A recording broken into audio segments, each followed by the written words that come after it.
सर्वांचं शेतकरी business social मीडियावर स्वागत आहे. मी योगेश कदम. आज आपण हरभरा पीक नियोजनामध्ये महत्त्वाचे मुद्दे म्हणजे एक म्हणजे पाणी व्यवस्थापन आणि फवारणी व्यवस्थापन. आपण बाकीचे मुद्दे तर सर्वांना माहीतच आहे, खत व्यवस्थापन, पेरणी कशा प्रकारे करायचे. पण यामधले महत्त्वाचे मुद्दे तर पाणी व्यवस्थापन आणि फवारणी. म्हणजे सरासरी हरभरा पेरणी केल्यानंतर किती दिवसानं किती प्रमाणात पाणी द्यायचे आणि कशा प्रकारे फवारण्या करायचे त्याविषयी आज माहिती देणार आहोत. चला व्हिडिओला सुरुवात करू. पहा आता पाणी व्यवस्थापन आणि फवारणी, त्यामध्ये आपण पहिला मुद्दा घेतलेला आहे पाणी व्यवस्थापन.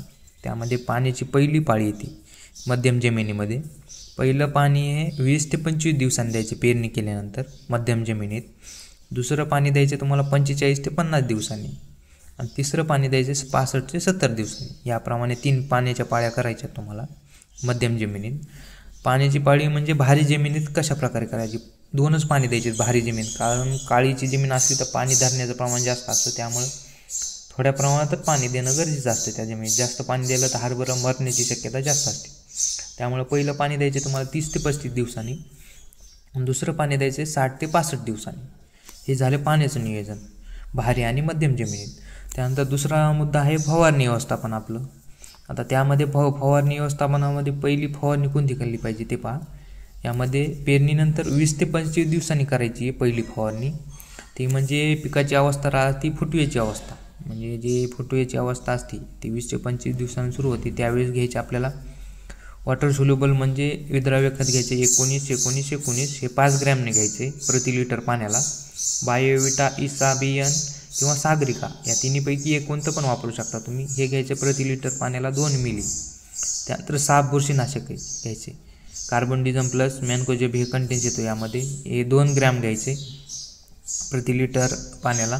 त्यानंतर आलिका हे कीटकनाशक आहे अळीसाठी 0.5 मिली, म्हणजे अर्धा मिली घ्यायचे तुम्हाला प्रति लिटर पाण्याला.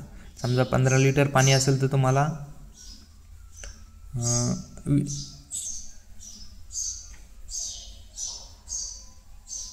7 ml प्रमाण घ्यायचं आहे आलिकाचं, म्हणजे अर्ध करायचं. त्यानंतर स्टिकर घ्यायचे 5 मिली 0.5 मिली, म्हणजे अर्धा मिलीच प्रति लिटर पाण्याला. हे प्रति लिटर पाण्याप्रमाणे हे फवारणीचं प्रमाण टाकायचे तुम्हाला. त्यानंतर आहे दुसरी फवारणी ही पेरणीनंतर 45 ते 50 दिवसांनी करायची तुम्हाला. पिकाची अवस्था राहते फुलोरा अवस्था. यामध्ये तुम्हाला घ्यायचे 052-34 5 ग्रॅम घ्यायचे प्रति लिटर पाण्याला. त्यानंतर टाटा भार घ्यायचे. हे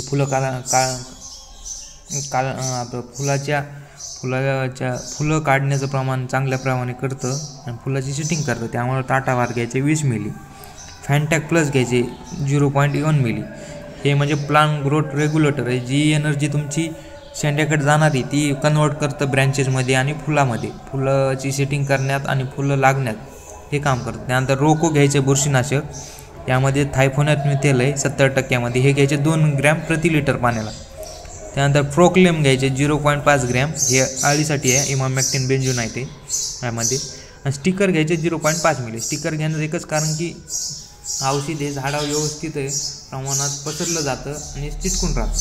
त्यानंतर आता हे तिसरी फवारणी पेरणीनंतर 60 ते 70 दिवसांनी घ्यायची तुम्हाला. पिकाची अवस्था हे घाटे पोसत असताना, म्हणजे घाटे परिपक्व होण्याच्या अवस्थेमध्ये फवारणी घ्यायची तुम्हाला. यामध्ये तुम्हाला घ्यायचे 0.050 विद्राव्य खत घ्यायचे 0.5 ग्रॅम, म्हणजे 5 ग्रॅमनं प्रति लिटर पाण्याला घ्यायचं. त्यानंतर बोरॉन घ्यायचे 1 ग्रॅम. कोराजिन घ्यायचे 0.4 मिली आणि स्टिकर घ्यायचे 0.5 मिली. याप्रमाणे प्रति लिटर पाण्याला ही फवारणी करायची. नक्की तुमच्या उत्पादनामध्ये फरक पडेल का नाही कमेंटमध्ये नक्की सांगा.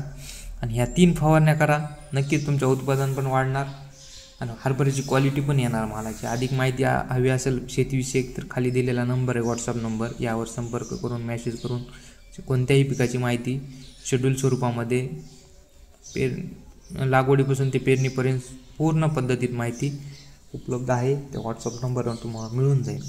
ही माहिती कशी वाटली नक्कीच कमेंटमध्ये सांगा. या स्वरूपामध्ये हरभऱ्याला पाणी आणि फवारणी व्यवस्थापन नक्कीच करू शकता. धन्यवाद.